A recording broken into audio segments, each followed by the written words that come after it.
Welcome everyone to another interview. This one is going to be really interesting because we have a very original person who's done like real deep research and come up with new terms, new ways of looking at science and biology and physics. And his name is Dr. Phicenna. And he has a doctorate of architecture in passive solar design and an ND in biological magnicity in the human body. And he's done a lot of empirical research work in all of these different topics. And I have known him for years. And so I heard all the different things he's doing. And I've seen him, we've been at biogeometry and Professor Ibrahim had him give a presentation. And at Dowsing, he's given presentations when I've been there giving them. So it's just been one of those where I've just watched him through the years do all this different amazing research and projects, a lot of architectural projects. So welcome, Thank you. Dr. Phicenna.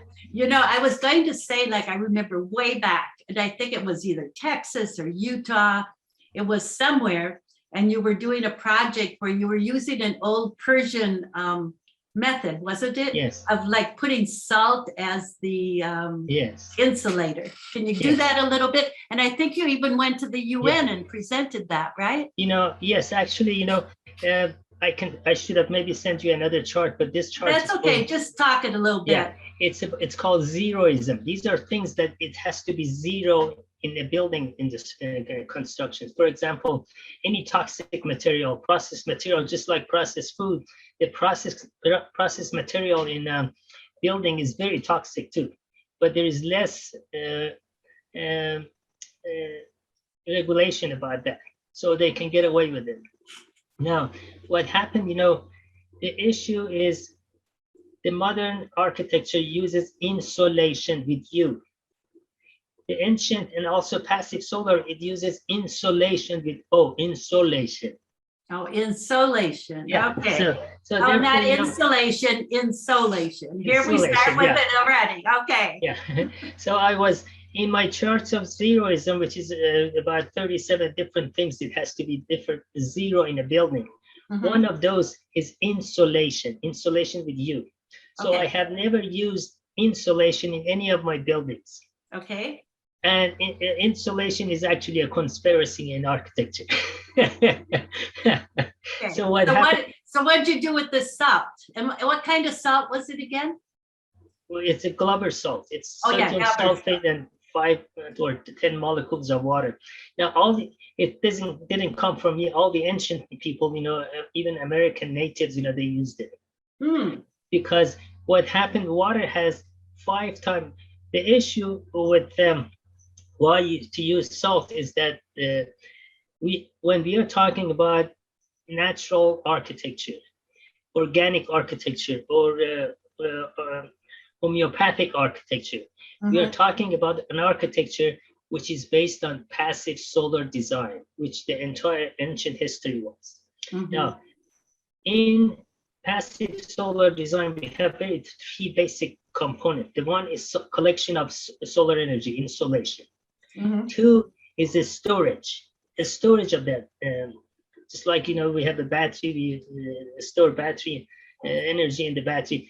We store the heat and then design the thickness and the function of the walls around the house, or each one of the walls, in a way that it releases it when it's the coldest. For example, the hottest time is about 2 or 3 o'clock in the afternoon, or 5 o'clock in the. So we have to design the time lag of the walls in a way to release that heat at that time. So these are the 3. So it's a collection, a storage, and release. Now, if you do a wall with insulation, has no thermal capacity to store. Okay.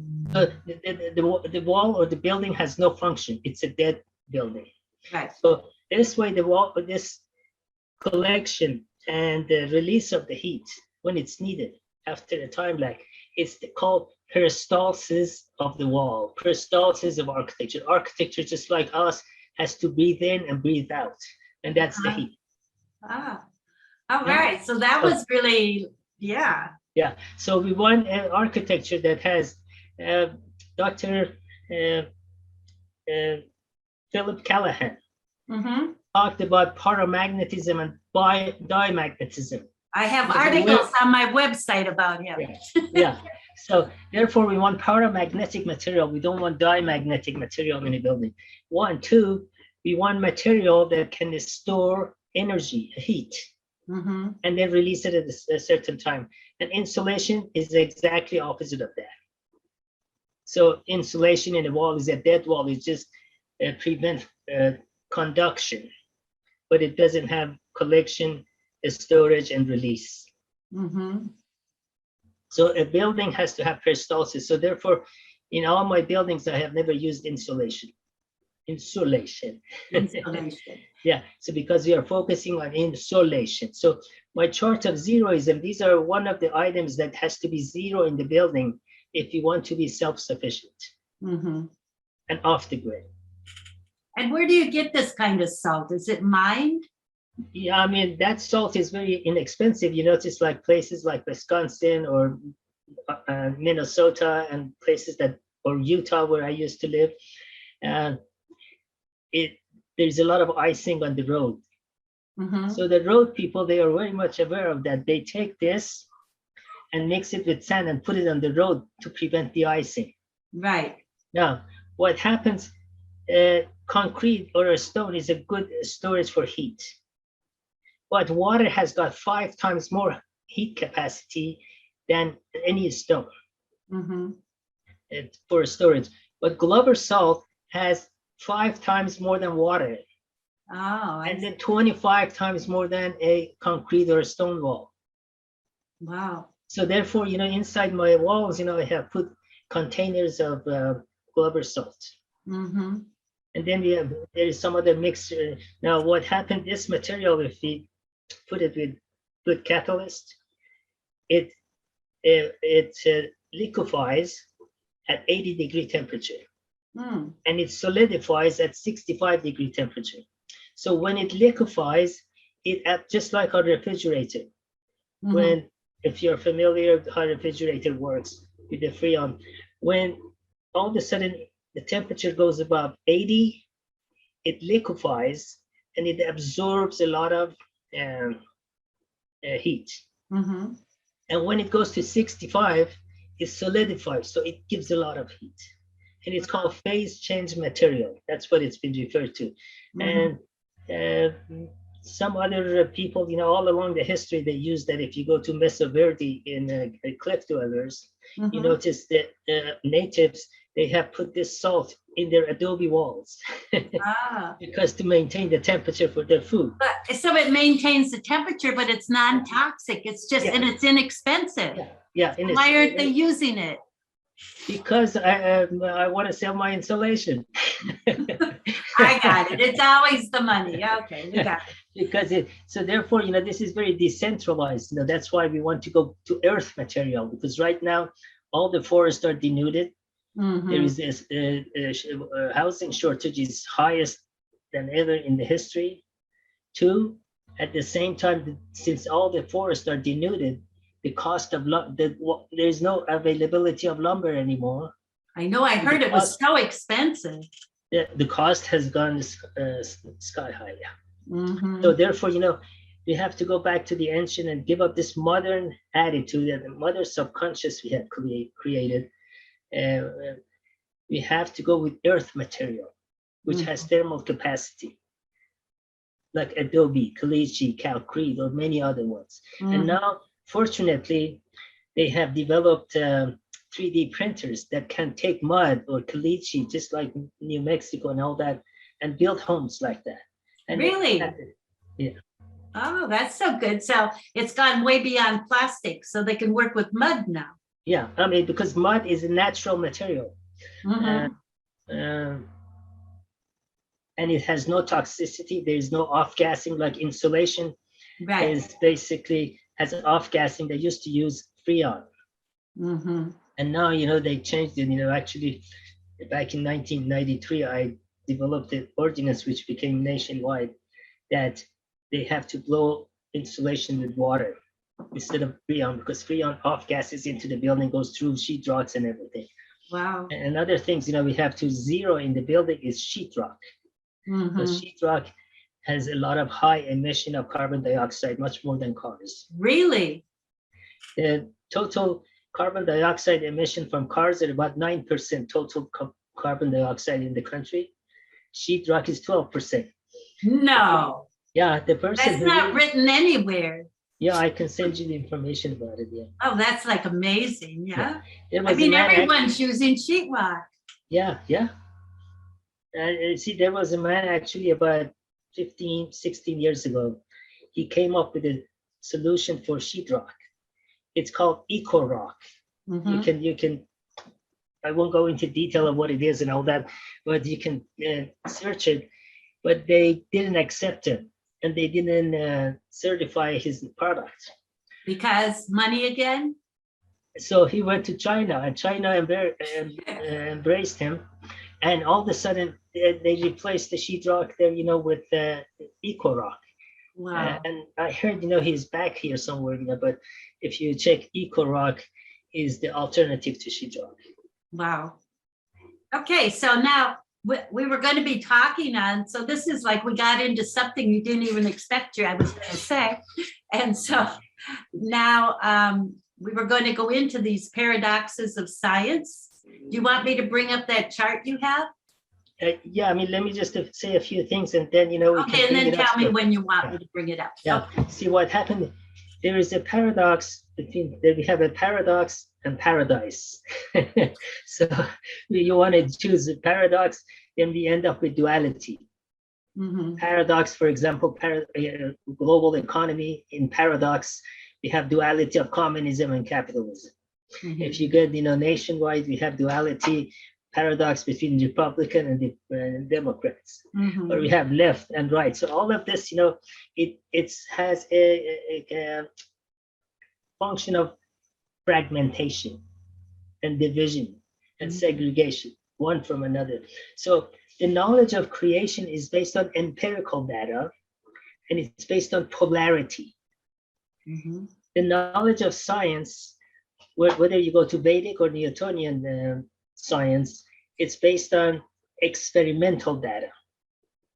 Now, when I do experiment on something, my variable cannot be all variables. It can be 2 or 3 variables. Even in medicine, you see they do 1 or 2 variables. But in empirical data, there is no limitation to all variables. It's all in function. So it's more correct, and it gives us assurance. With science, we have to get insurance. So therefore, if you look at the knowledge of creation, which is by empirical data, is based on polarity, male and female. You don't see in science is positive and negative. Male and female enhance each other, and they produce something called recursion. They have the sense of immotation. They emote each other by magnicity.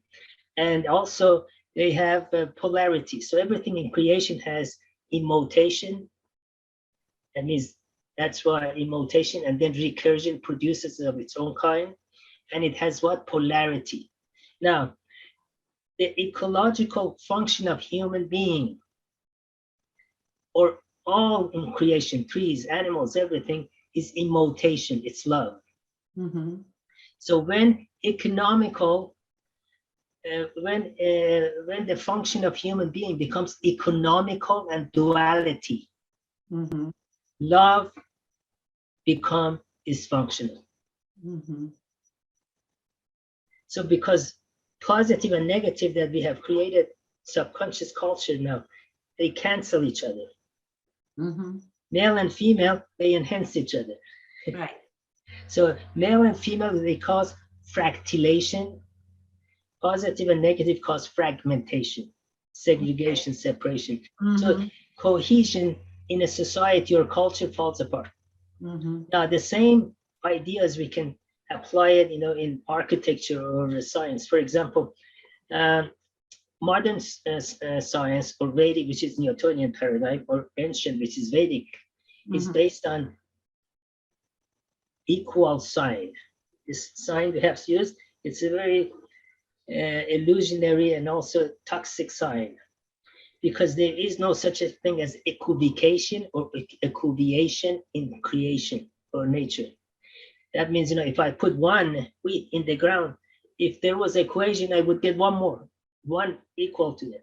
But everything in creation is progression. I put one wheat, I get 70. Put one corn, I get 700.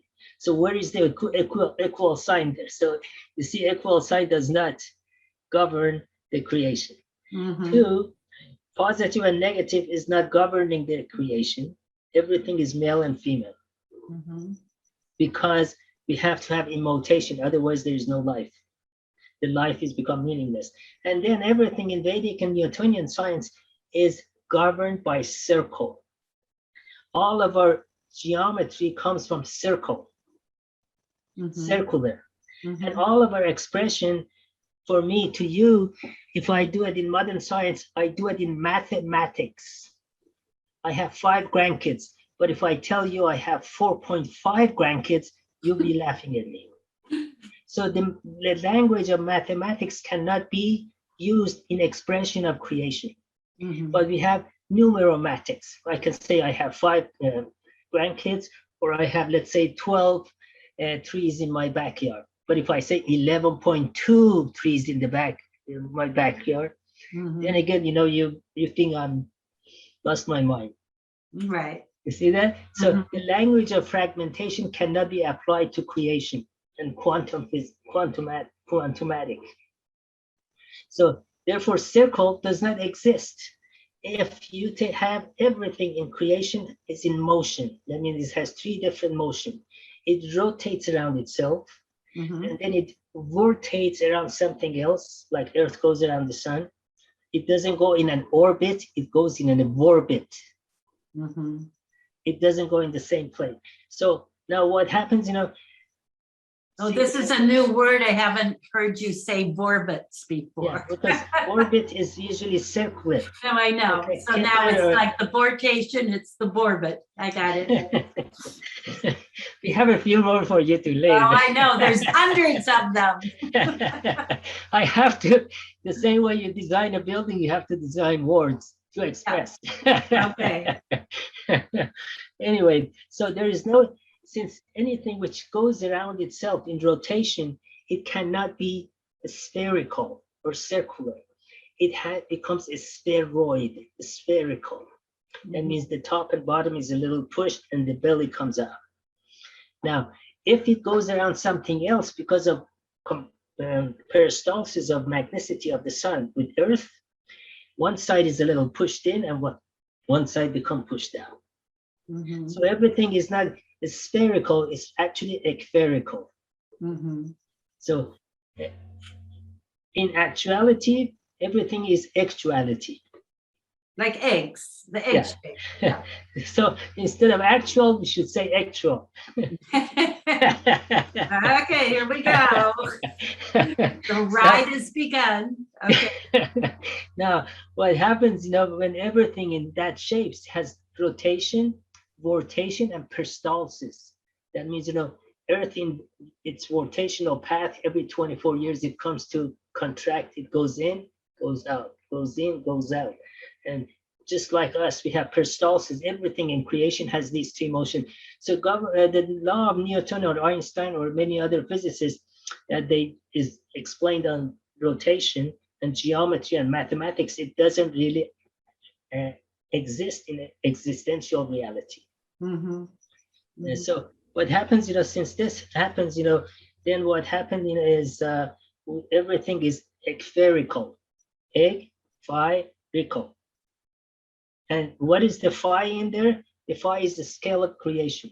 Every parts of human body, every parts of the tree, nature, all of our function, growth, and expansion, reduction, and all that, it happens by that scale. So tell people, there might be a few that don't know what phi is. Yeah. What is the number for the phi? It's 1.618. Yeah. And it goes, so what happens, if you look at, for example, in your hand, this bone here, the second bone is 1.6 1.8 more than this. This is 1.6 more than this. This is 1.6 more than this. Right. And it goes on and on. Otherwise, your hand could not function. Uh-huh. Ah. See, when you bring it together, if it wasn't phi, it wouldn't come to a point. Mm. Mm-hmm. So therefore, that's the scale of the scale of creation. Now, pi, which is circular, is the scale of non-existential assumption, because circle does not exist. So you're talking now PI. Pi, yeah. Pi, yeah. Yeah. As opposed to phi. Yeah. So there is no such a thing as piality. Everything is phiality. Okay. Okay, we got that. So therefore, these are three. There is a whole list of these things that I can go on, but just if you remember these three things, there is no equation in creation. Everything is progression. Mm-hmm. One becomes 70, one becomes 700. Mm-hmm. One man and woman becomes more than one and two. Mm-hmm. So everything has emotation. The female is emoted to our male, male is emoted to our female. Mm-hmm. And in even the trees, in animals, in planets, it's Father, Son, and Mother Earth. Mm-hmm. So it's the magnicity of the Earth, which is placed in the womb of the Mother Earth. Mm-hmm. So so everything is based on polarity. There is no circle and there is no equation. These three is a good start of. There's a whole list of other things, which is paradox between science and paradise of creation. Mm-hmm. Okay, so you want me to bring the poster up now? Yeah, if you look at this, visually, now you notice all of the functions of creation. May I mention this, and then we look at the poster. All of the Just keep functions. talking. Yeah. You just keep going and I'll just get it up for us. Yeah, all of the functions in creation, all creational function is based on synergy. Synergy is opposite of energy. Human cannot produce synergy. It's just in the nature. Human can produce energy. We have to make a distinction between synergy and energy. So the synergy that all of a sudden it comes together and all the components come together in a very orderly fashion and we have an apple. Now, energy is a piece of wood or gas that I burn it, and then it becomes some motion, and then the rest of it is accumulative byproduct, not acceptable by nature. We call it what? Pollution. So man can do energy, but cannot produce synergy. Synergy is just, we have to harvest it. We have to surrender, submit, and service to creator and creation in peace and joy to enjoy synergy. So the process of energy is ever increasing order, means centropy. Mm-hmm. The process of energy, which is based on our science, is ever increasing disorder, entropy. Okay. So this rate of entropy is has an index. We call it efficiency. That people say we are efficient, it's not a happy thing. It's depressing. When we say the order, when it becomes more and becomes sufficiency, one wheat becomes 70, one corn becomes 700. That is what? Sufficiency. So we have to really replace our perception of efficiency to sufficiency, energy to synergy, and then entropy to centropy to really make a paradigm shift. Otherwise, we're going to end up with the shaft. Okay. So if you look at here, this is by observation. You can look at anything in creation. If you look at all byproduct that has been produced in the womb of the earth is by solar energy on the very upper left-hand corner. Mm-hmm. So this energy, becomes, let's say, wood. When we burn wood, or oil over a million years, it becomes oil, and that produces our energy. It's energy. So energy is a process of matter to energy. And then, or we can fragment a molecule or atom, and produce nuclear energy. So all of this is to produce heat. And then you go a little bit further to the right, upper right corner. And this heat produces, it generates and bring function, to a turbine that man has designed or invented. And then from there, we get electricity, the light bulb. And gradually, we have to electrical and electronics. And from electronics, we go to cell towers, Wi-Fi, and it goes on, and cell phone and all that. So you notice every time we go one step, go through a one-step conversional attempt from left to right, you notice we have some energy loss. That's the nature of the science. So these energy losses is nothing called, it's a conversion loss, and also it's called entropy, ever increasing disorder. So by the time we come to really high advanced electronic culture we have created, we are the most entropical, in the most entropical state, because we have to go through all of these steps in order to get to electronics or electrical. Wow. So this is the process of entropy, and this is, it's a byproduct of any of these conversions are accumulative. That's why it's ever increasing accumulation. And economy follows this path. We have an index called GNP or GDP, which is the rate of entropy. That's why deficit and debt always increasing. Right. Now I have done a book about economics, which describes how this affects, entropical economy. So that's why we have to get into syntropical economy in order to revitalize cultures. Because it's just like entropy, just like there's an end. Yeah. Exactly. Because entropy, I always think more like explosion rather than centropy implosion. Yeah. Yeah. Well, centropy has peristalsis. It's implosion, explosion, implosion, explosion. Right. But entropy is always not one way. In the science or engineering, they call it closed system or one-way system.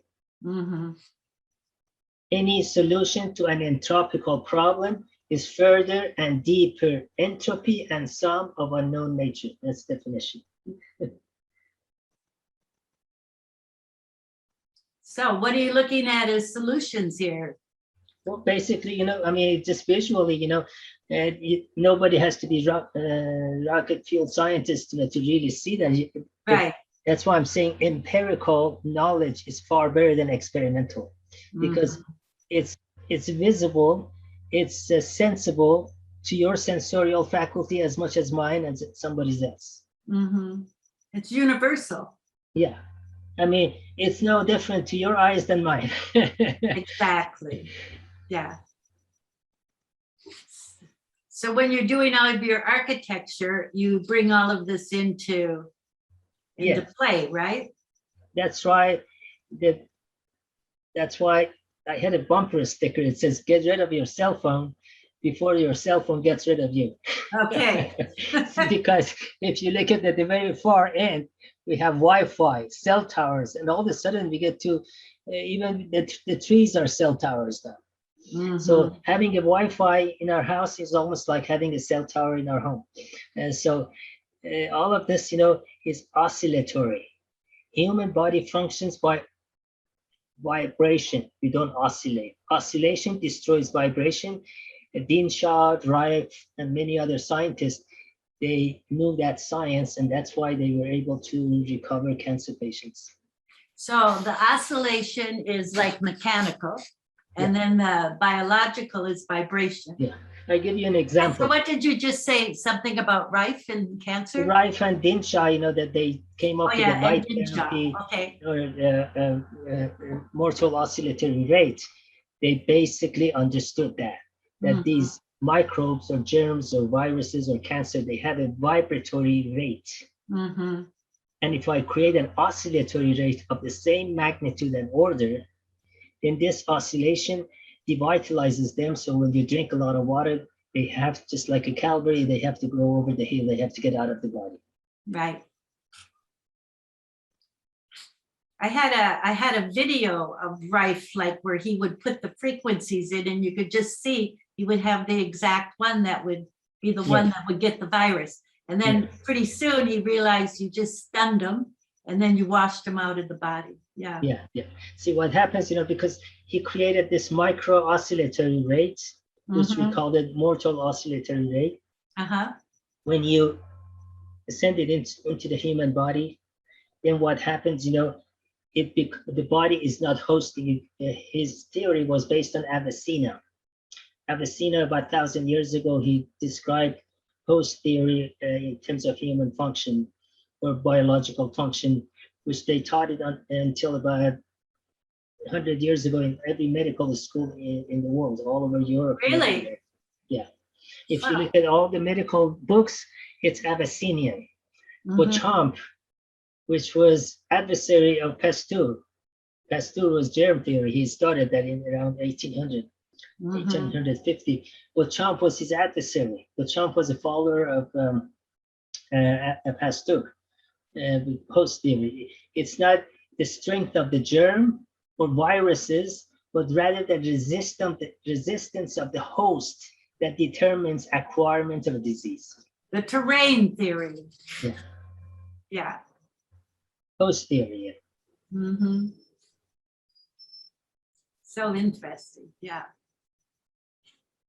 So when you're doing your architecture in that, does shape come into you into part of what you're doing? Yeah, because what happened back in early 70s, I developed this, which I turned into my doctorate thesis back in 70.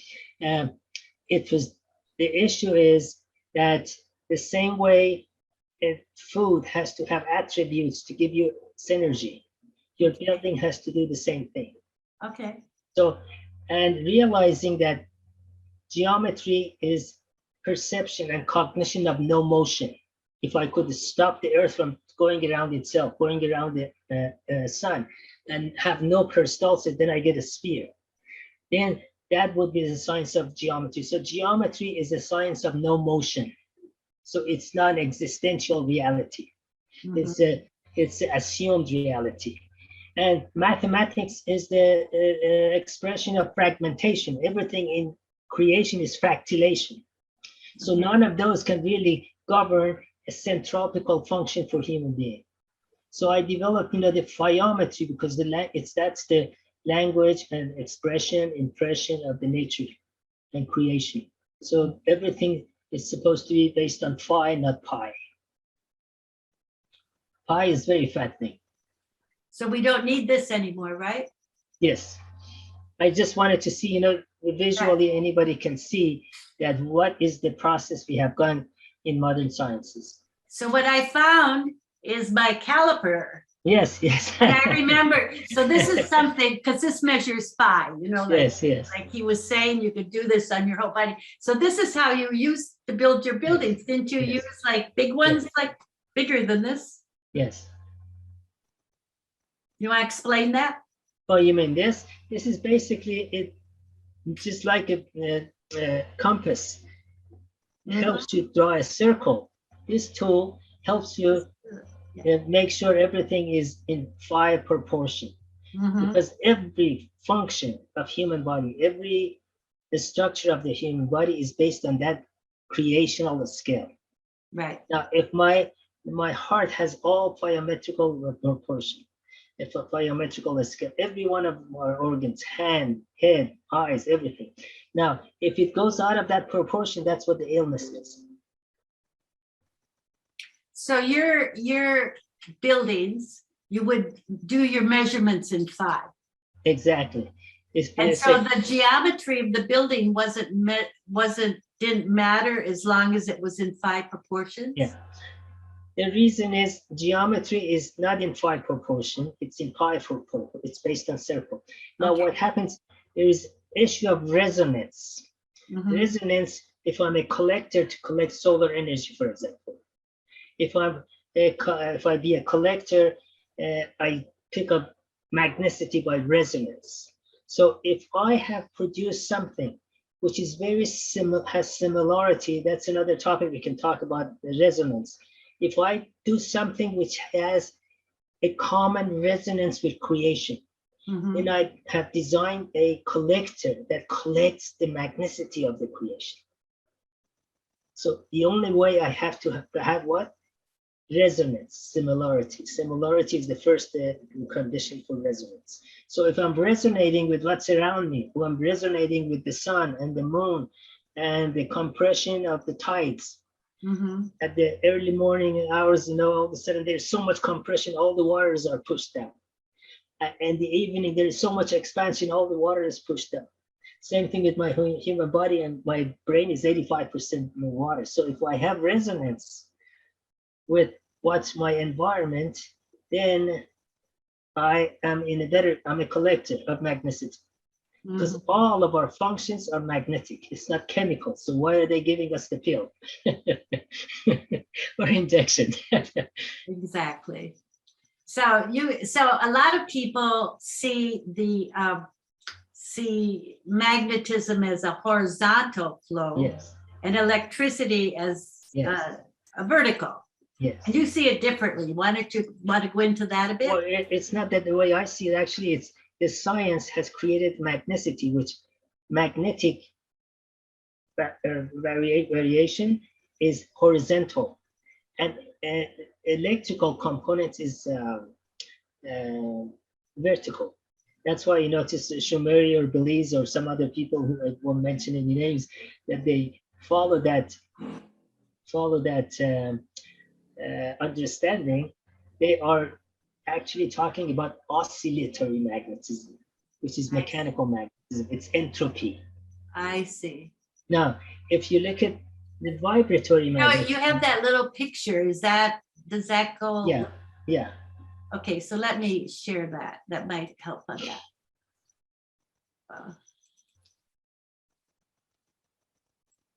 You see, to the left is oscillatory, and to the right is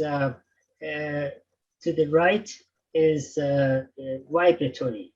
Here. Human body, all in creation vibrates. They don't oscillate, because oscillation is a sinusoidal wave. Vibration is a vortal in motion. So what happens here is, if you look at magnetic field in creation by vibration, is vertical. That's why this vertical magnetic source comes from the sun to the earth. If it was horizontal, it wouldn't get from sun to the earth. Oh. Yeah. There's something I haven't heard in some classes. Yeah. Now, if my thoughts were going horizontal, I would never have any ascension in my thoughts. Mm-hmm. I wouldn't have any elevation. So all of our functions, magnetics, if you look at all of the creation, stars, galaxies, everything, it has to be magnetic to exchange immotation. Immotation, which is the cause of emotion. Mm-hmm. Emotion means emotion, which is like what? In creation. The motion of the creation does not go horizontal. Otherwise, Earth could not get anything from the sun. Interesting. Yeah. So you look at it. So then you look at within that the electrical is the horizontal. Yeah. If that was the same, how would blood from your heart rotate all the way to your brain? Mm-hmm. How would blood, go? It has to be vertical, because if you look at tornado doesn't go horizontal. It goes vertical. Whirlpool does not go horizontal. It goes vertical. Mm-hmm. Now you look at, for example, the chambers of the heart, atrium. You want me to wait a minute? Let me put up this heart one you have here. Let me do another share here, because then it makes it more. I have that heart picture.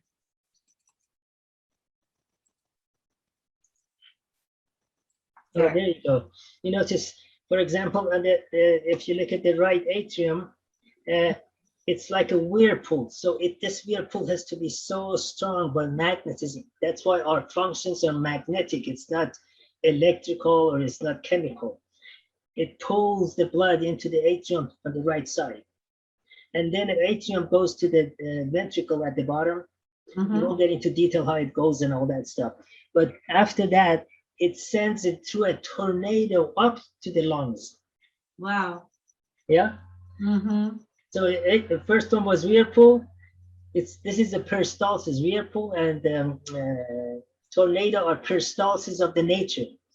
So you're saying whirlpool and tornado. I see. Yeah. Okay. See, the bottom is tornado. It sends it up. Yeah. And now, again, after the lungs on the left atrium, it pulls it like a whirlpool, because these are all rotational forces, rotational attributes, functions. And then it pulls it, and then when it sends it to right, left ventricle, and then it sends it like a tornado back to the rest of the body. So more and more scientists, including Dr. Panas and many others, have expressed that heart is not a pump. Medical science considered as a pump. It's a turbine. If it gets in a pumping action, it's heart attack. Oh, okay. Yeah. So therefore, what happens, that's why, the function of the heart is not every cell. We can go to every cell. Every cell in human body has what? Osmosis. Osmosis is a function of peristalsis. It pulls the nutrients through electrolytes in, and then, it sends through the electrolytes out, and electrolytes are supposed to take care of it outside.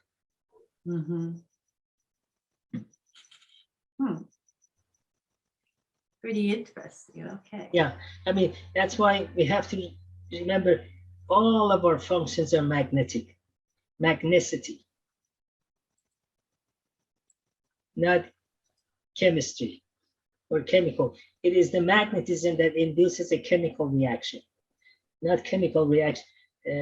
That's why our food, when it's really, you want a food that has magnicity when you put it in our body.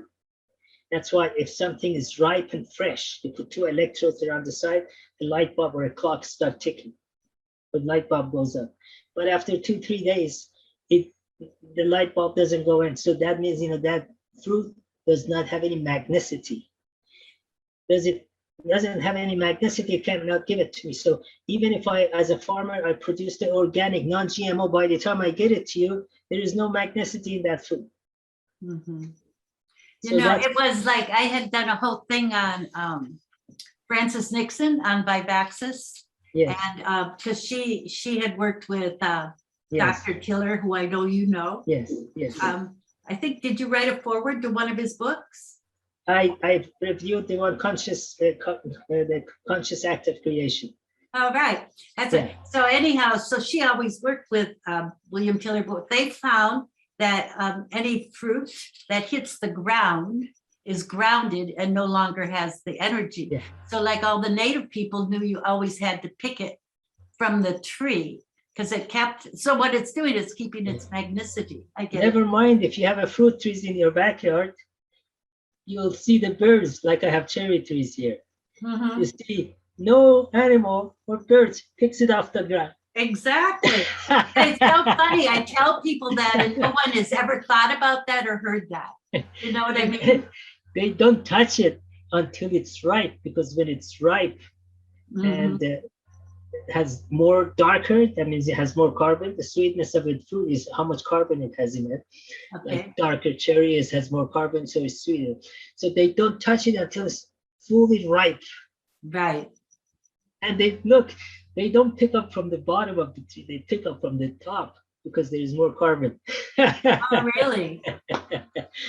Wow, there's so much like wisdom, but I mean, like it's just like some of the gardeners around here from Mexico. I was like saying some, because somebody was going to pick some lemons up from, and they said, no, you can't. They still know that. Yeah. You know what I mean? Like they still have that knowledge. Yeah.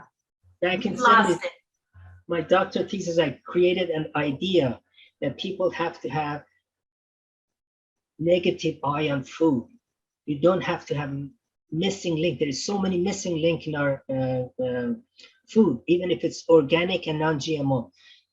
That's why we don't live to be potential longevity, which is about 120, 130 years old. Now, what happened here? If I created a science which is called solagriculture, solar agriculture architecture, in the unit of home. All of my home, they have the huge greenhouses to produce food for that family. Now, what happens, because if we produce our own food, at least 80% of it, you can have it 2-3 hours before you consume it.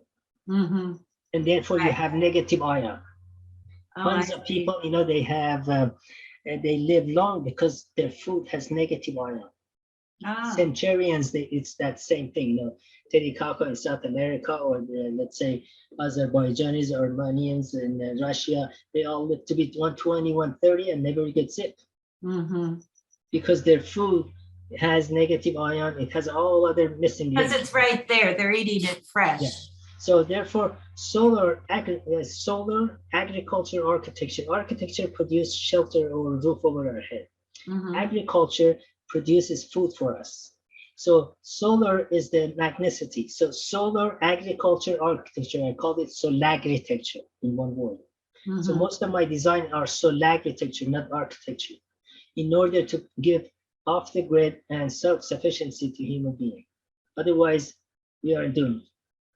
So I know you were like at one point, like working on this, you were going to do a glass pyramid. Yes. And then it was going to have all of the food around it. You want to go Yes. into that a little bit, just the vision? Yeah, see what happens, the perimeter of the house, just the perimeter of the earth is very greenery. So that's why I can send you several other designs that I've done. And all of them, they have huge greenhouses surrounded the house. First of all, it's very pleasant. Very what? Pleasant. Oh, pleasant. Okay. You enter a greenhouse, then you enter the living room. Yeah. Don't enter the garage and then the living room. Right, exactly. So architecture means, you have, it's a mixture of garden and bedroom and shelter and living room and all that stuff. So garden is the most important part because it produces non-missing link food to our diet. And then because as a farmer, I cannot get the food to you with all those attributes. By the time I pick it up and store it and bring it to the market and put it on the shelf and all that, it's going to be a week. Mm-hmm. So there's a whole issue that I have done a lot of workshops on, missing link in our diet. I give you, for example, negative ion is one of them. MSM, systemic enzyme. It's not there because within about 4 or 5 hours after you de-electrify a fruit, those attributes are gone. Mm-hmm. Wow. So, I remember like on this pyramid that you were building, there was this Persian way of collecting water. Yeah. Can you go through that just a little bit? And that'll be just like the time we'll have time to, and see, what happened, pyramids, actually, if you look at it, was designed and built by gens, just like, there's a French man by the name of T.J. Arnaud. They researched a lot of that in 1800. It's not, a lot of people have defined it by a pie or a circle, but it's actually by fire. I have a lot of drawings of that. But the Zambian pyramids and also Russian pyramids have very special, because there is no fragmentation of that one over there is a Russian one. Yeah. There you go. There's my Shungite Russian pyramid. Yeah. See what happened? If you look at that, that's very purest 5 pyramids we can have. Not the pyramids of Giza, but this pyramid is much more. That's why there's a lot of reports that people go underneath the Russian pyramids or Zambian in Africa, which is in Sudan. They get healing. Because all of a sudden they are resonating with the same scale of creation. By a scale of creation, all of a sudden resonate, it activates itself. That's what the healing is. We get when my heart goes out of the scale of 5, my heart does not work. It doesn't rotate, it doesn't, peristalsis, Right. So now this water contraption, can you go through that, how they were able to keep water cool, and I kind of forgot it, but and collect the water, how did that work? Yeah, what happens so good now? Yeah, if you have such it causes deionization. Okay. Now what happened, the water that we are drinking, it has TDS, total dissolved solid. That means so many junks in it. That's why it's distilled. nature provides its constituents with distilled water, rain. Now, never mind that we have pollution and all that. But what happened, the opening of the cell, the size of the opening of the cell is a unit of angstrom. One molecule of water can go through it. But if it has a bunch of things attached to it, like total dissolved solid, it gets too big and it becomes accumulative, not assimilative water. So I can drink all the water I want and nothing assimilates. Now, if you have something like that, or they had other structures, geometrical structures in the ancient, when they put their water way 12 feet below the surface.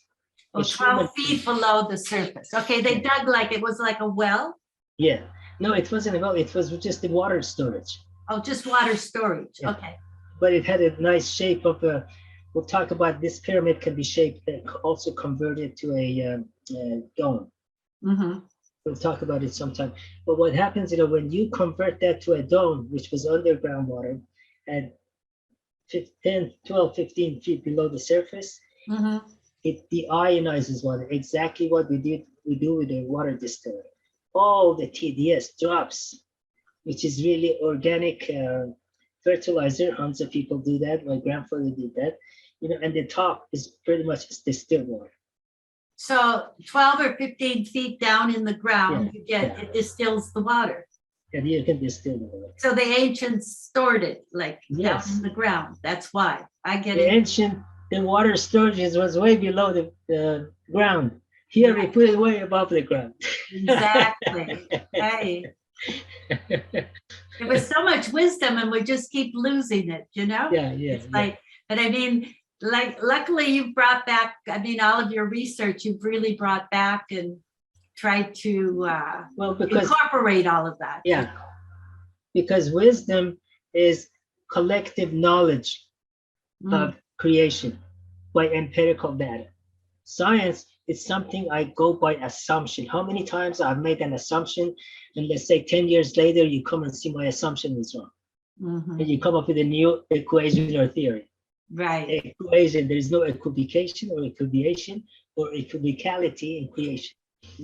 So what am I dealing with? Why do I'm using this symbol as an equal sign? Right. Okay, well, this was really good. We covered a lot of territory here. And I want to thank you. And so I'll see everybody next week. And so thank you, Dr. Phicenna. I know that you've been doing a radio show for 3 years now out of Glastonbury, right? Yeah, it's a kind of Zoom TV. So we just do it on the Zoom, Do you have a link to that? If I can put it with your thing, it's called join? It used to be a radio place, but now everything is Zoom and TV. Okay, but just send me a link, and when I put this up, because you've been doing it 3 years, once a week for 3 years now. Yeah. So what happened is I've done other shows too, but this one, I've done it more regularly. So it would be a good one to link at. Yeah. Link you to. Okay, thanks. Okay, thank you.